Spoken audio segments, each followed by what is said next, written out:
Daddy daddy daddy ఈయనొకడు. Daddy daddy Karuna కనిపించడం లేదు.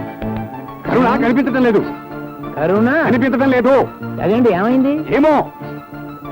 ఒరే మనమడా మనమడా మనమడా ఏమిటి? కళ్ళు కనిపించలేదండి రా. అమ్మో, కళ్ళు కనిపించలేదా? దానికి మైనారిటీ కూడా తెలిపింది బాబోయ్. డాడీ మళ్ళీ కళ్ళు కనిపించలేదా? వెళ్ళి వెతకరా. రే మనమడా ఏమైంది? వెళ్ళి వెతుకు, వెళ్ళి వెతుకు.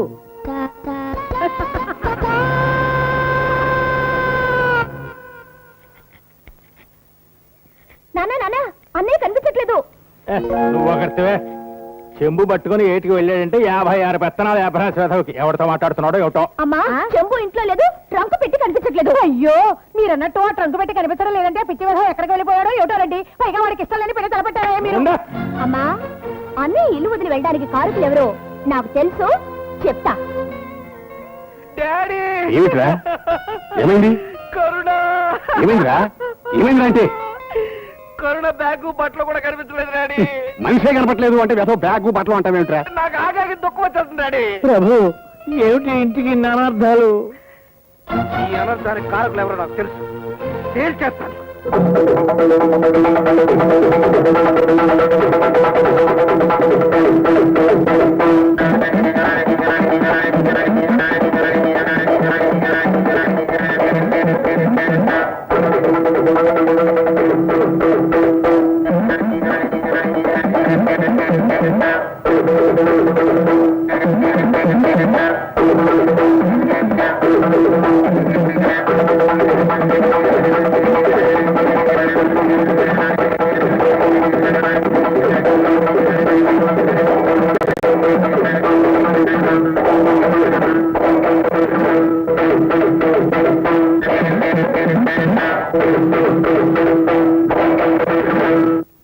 ఏవయ్యా ఆకతాయ ప్రభు, మీ చెల్లెలు మా అన్నయ్యని లేపుకెళ్ళింది కాక గోడెక్కి కేకలు వేస్తావా? ఇక్కడికి వచ్చి బట్టలు విప్పుతావా? సిగ్గులేదు? లేదు, అన్నం పుణ్యం ఎరుగని అమాయకురాలు నా చెల్లెలు. పిల్ల దానికి ఇంకా ముక్కు పచ్చలారలేదు. అలాంటిది ఆవిరి కూడం లాంటి మీ కొత్తిమీర కట్టగానే లేపుకుపోవడమా? ఇది అన్యాయం. అన్నలారా, అక్కలారా, తమ్ముళ్ళారా, చెల్లెళ్ళారా, నోట్లో వేలు పెడితే కొరకలేని నా చెల్లెలు ఎదురింటి కుర్రాడితో లేచిపోవడమా? మీరే చెప్పండి. ఓహో, మీరు కూడా ఇక్కడే ఉన్నారా? నమస్కారం. మీరు మా చెల్లెల్ని పెళ్లి చూపులు చూడడానికి వచ్చినప్పుడు మా చెల్లెలు ఏం చేసింది? కనీసం తలెత్తిందా? లేదు. మీతో లేచిపోయిందా? లేదు. అలాంటిది ఆఫ్టర్ ఆల్ ఎదురింటి కుర్రాడితో లేచిపోతుందా? మీరే చెప్పండి. మీ చెల్లెలు ఎదిరింటి కురాడుతో లేచిపోయిందా? అవునవయ్యా, నోరు మూసుకో. ఏమిటి నోరు మూసుకోవాలా? ఇదేం సంబంధం అయ్యా? పోదాం. డాడీ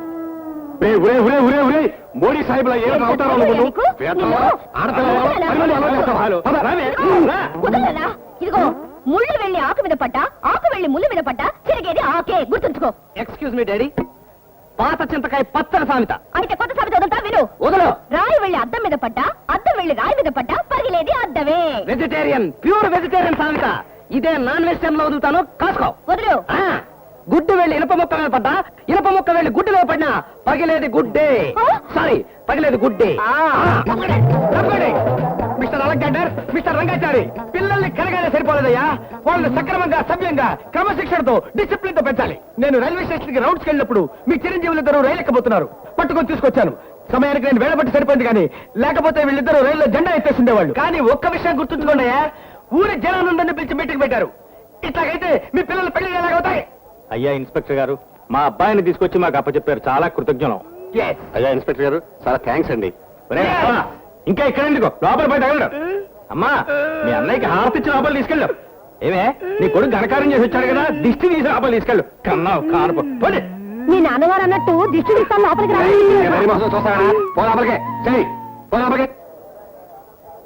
నాదో ఉచిత సలహా. వీళ్ళిద్దరూ లేచిపోబోయారు. ఈ విషయం ఊరందరికీ తెలిసిపోయింది కాబట్టి వీళ్ళిద్దరికి పెళ్లి చేసేస్తే. ఇన్స్పెక్టర్. అయ్యా ఇన్స్పెక్టర్ గారు, పిల్లల్ని తీసుకొచ్చి అప్పచెప్పారు. కృతజ్ఞులమే. ఇక అక్కడితో ఆపండి దయచేసి. అయ్యో పోరా. ఓహో, నన్ను వెళ్ళిపోమన్నారా? వెళ్ళిపోతాను. కానీ ఒక్క విషయం, మళ్ళీ వీళ్ళిద్దరూ లేచిపోకుండా ఉంటారా? అప్పుడు తెలుస్తుంది ఈ లొట్టు పిట్టల పట్టాభిరమయ్య సంగతి. చూడు రంగాచారి, ఈ రోజు నుంచి మీ వాడు మా అమ్మాయితో మాట్లాడడానికి వీల్లేదు, అసలు చూడటానికే వీల్లేదు. ముందు మీ అమ్మాయిని కట్టుదిట్టాల్లో ఉంచు. ఈలోగా మా వెంటనే 10 రోజులు ఎక్కడికైనా పంపిస్తా. అలాగే రా, మీ వాడొచ్చే లోపల మా అమ్మాయి పెళ్లి చేసేను. సరే సరే, అది చూస్తాను. మనం లేచిపోయామని ఊరు వాడ అలరైపోయినా పెద్దవాళ్ళు పెళ్లి కొప్పుకోలేదంటే ఇంకా చచ్చినా మన పెళ్లి జరగదన్నమాట. వీళ్ళే పెద్ద మనుషులు అండి, బుద్ధి జ్ఞానం లేని పెద్ద మనుషులు, సిగ్గు శరం లేని పెద్ద మనుషులు. మా నాన్న పొద్దుపూట సంధ్యావందనం, సాయంకాలం పూట గోడ చుట్టూ ప్రయత్నాలు చేస్తుంటే ఆయన ఏదో ఉదయం ఉన్న మనిషి అనుకున్నాను. అబ్బే, ఒట్టి రాతి మనిషి, పులిహోర పూల్. మా నాన్న సరే, మీ నాన్న మాట ఏమిటి? ఒట్టి శవల్లా బీసిపోయాడు. ఆడపిల్ల తండ్రి కదా, కొంచెం లూజ్గా ఉండొచ్చు కదా. బిర్యానీ బ్రూటు. నోరు ముయ్యవాయ్, కొత్తిమీర కట్ట. ఒకవేళ మా డాడీ లూజ్ గా ఉంటే అక్కడికి మీ నాన్న ఏదో పెళ్లికి ఒప్పేసుకున్నట్టు. ఆయన ఒప్పుకున్నా ఒప్పుకోకపోయినా మీ నాన్న కొంచెం లూజ్గా ఉండమను. మీ చెల్లెలు లేవ తీసుకుపోయి రేవతల లంకలో కాపురం పెట్టి పెసరట్లేసుకుని బతికేస్తాం. అప్పుడు నీ చెమడాలు వచ్చేసేవాడి. అప్పుడు నేను ఇద్దరిని హత్య చేసేవాడిని. అది స్పాట్. ఇలాగైతే మా పెళ్లి మాట ఏమిటండి? అన్నయ్య, ఇలా దొంగెడుపులు ఏడిస్తే పెళ్లి అవ్వదురా. అవసరమైతే ప్రేమ కోసం ప్రాణానైనా బలివ్వాలి. నీకు అసలే ప్రాణం అంటే చచ్చేంత భయం. ప్రాణభయం ప్రాణభయమే, గాఢ ప్రేమ గాఢ ప్రేమే. చేతి కొత్తిమీర కట్ట. సారీ, మీ పెళ్లి ప్లాన్ ఫెయిల్ అయ్యి పొద్దున్నుంచి మా తాత ఏ చెట్లు చామనంట వెతుకుతున్నాడో కొత్త ప్లాన్ కోసం. మా తాత కనపడక నేను ఎడుస్తుంటే అడుగో తాత.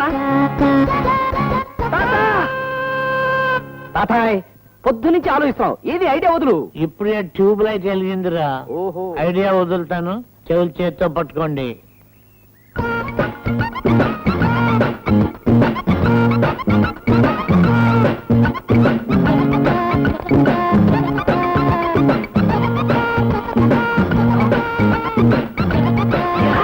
తాతాయ్, హిచ్చికాకు కాదు, నువ్వు ఉట్టి పిచ్చికాకు అన్న సంగతి నాకు ఇప్పుడే తెలిసింది. అన్ని పిచ్చి పనులే, ఒక్కొక్కరికి విడివిడిగా చెప్పకపోతే. కరుణ మాధవాచారి చచ్చిపోయినట్టుగా నటించాలన్న ప్లాను గట్టిగా చెప్పొచ్చు కదా. ఒరే చవట దద్దమ్మ, కొత్తిమీర కట్ట.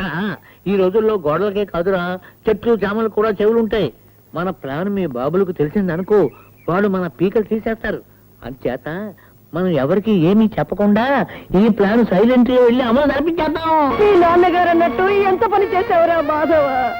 ప్రేమించిన అమ్మాయిని పెళ్లి చేసుకుంటానమ్మా అని చెతపోరు పెట్టి చెప్పినా మా దిక్కు వాళ్ళ పెద్దరికాలందుకు ఒప్పుకోలేదు. ఏమండి, మీరన్నట్టు వాడు విషం తాగి చచ్చిపోలేదండి. మనమే వాడిని చంపుకున్నామండి. మతానికి కట్టుబడి నీ ఇష్టాన్ని కాదన్నారే కానీ నువ్వు ఇంతకు తెగిస్తావు అనుకోలేదమ్మా. నన్ను ఇంత అన్యాయం చేసి వెళ్ళిపోతావు అనుకోలేదమ్మా, అనుకోలేదు. ఇప్పుడు ఎంత ఏడిస్తే మాత్రం లాభమే ఉంది.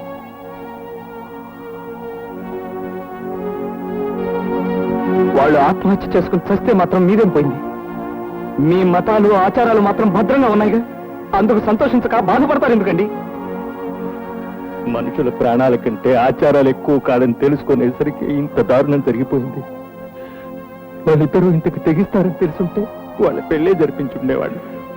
మీరు పెంచుకున్నది మతాభిమానాన్ని కాదురా, మూర్ఖత్వాన్ని.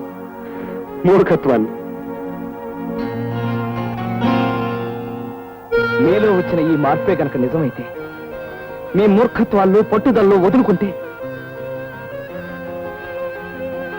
వాళ్ళ పెళ్లి చేయడానికి మీరు నిజంగా రెడీ అయితే వాళ్ళు ఈ క్షణంలోనే ఇప్పుడే బ్రతుకుతారు. ఏమిటా?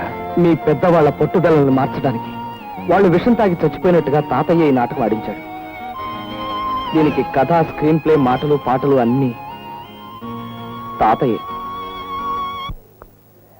అయ్యా మాధవాచారి బావ గారు, చేసిన యాక్టింగ్ చాలు, ఇంకా లేచిపోమా, లేచిపో. నువ్వు మరీ అలా బీసిపోయావంటే ఓవర్ యాక్టింగ్ అయిపోతుంది మాధవాచారి. లేవయ్యా, లే లే. మాధవాచారి సజ్జనం తిన్నట్టున్నాడు, నిద్రట్టేసింది. మన డ్రామా గ్రాండ్ సక్సెస్, మీ యాక్టింగ్ కూడా సూపర్. మీ పెళ్లికి మన పెద్దవాళ్ళు ఒప్పేసుకున్నారు. ఇంకా ఎండలో పడుకోవడం ఏం బాగలేదమ్మా, మాకే నెత్తికాలిపోతుంది. లేమ్మా, లే. లేమ్మా కరుణ, లే లేమ్మా. లేరా కరుణ, లేమ్మా, లే. కరుణ, ఏమిటమ్మా ఇది? అన్నయ్య, నువ్వు ఇంక లేవరా, లే.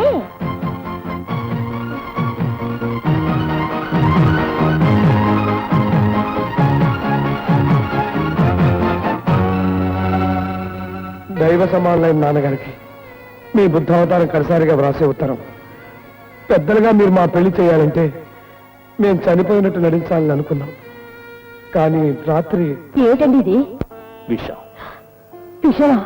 అవును రుక్మిణి, మన వాడ ఎదురింటి పిల్లని ఏ చాటుమాటుగానో పెళ్లి చేసుకుంటే మన రాధక పెళ్లి అవుతుందా? మనం మన బంధువుల్లో తలెత్తుకుని తిరగలమా? మన కులంగాని పిల్ల మన నట్టింట్లో కోడలుగా మసులుతూ ఉంటే మన నియమనిష్టలు నీట కలిసిపోవా? పోని వాడంతగా ఆ పిల్లే కావాలని పట్టుబడితే మనందరం ఇంత విషం తాగి వాడికి అడ్డు తొలగిపోవడం మంచిది. ఒక్కటే మనకి తరణోపాయం. అటువంటి నిర్ణయం విన్నాక నేను నా తల్లిదండ్రులను చంపుకుని పెళ్లి చేసుకోవాలా అని కరుణని అడిగాను. అక్కర్లేదండి, మనిద్దరం తాగేందుకు ఇంత విషయం కొనుక్కురమ్మంది. ఆమెది నిజంగా అమర ప్రేమ. ఆమె ప్రేమ కోసం చచ్చిపోవడంలో ఆత్మానందం ఉంది. అందుకే చచ్చిపోతున్నాను. మాధవాచార్య. విశాఖపట్నం నుంచి రేపే పెళ్లి వారుస్తున్నారు. ఎల్లుండే నీకు పెళ్లి జరుగుతుంది. మాధవాచార్యం తప్ప ఇంకెవరిని పెళ్లి చేసుకోవటానికి నీకు ఇష్టం లేదని నాకు తెలుసు. రేపు వచ్చే పెళ్లి కొడుకు కనుక నీకు ఇష్టం లేకపోతే ఇప్పుడే చెప్పు. నువ్వేమీ మాట్లాడట్లేదు అంటే నీ అభిప్రాయం ఏమిటో నాకు అర్థమవుతోంది. నువ్వు ఆడపిల్లవి. నిన్ను కట్టి కొట్టి హింస పెట్టి నీకు ఏ పెళ్లి జరిపించను. కాకపోతే నీ ప్రేమ విషయంలో నువ్వెంత మొండిదానివో మత గౌరవాన్ని కాపాడుకోవడంలో నేను అంతే మొండివాణ్ణి. రేపటి వరకే మన ఇద్దరికి గడువు. నీ పెళ్ళు నా చావు ఏదో ఒకటి జరగాలి. తండ్రి నమ్మిన మతాన్ని నేనెందుకు చంపాలనిపించింది? మాధవాచార్య గారిని విషయం కొనుక్కురమ్మని పంపాను. ఆయన భయస్థులు. అయినా మేమిద్దరం మరొక లోకంలో కలుసుకుంటామన్న ధైర్యంతో తీసుకొచ్చారు. ఇద్దరం తాగాం. ఆయనకి నన్ను చూస్తే ధైర్యం, నాకు ఆయన్ని చూస్తే ఊపిరి. ఇద్దరం పోతున్నాం. కరుణ.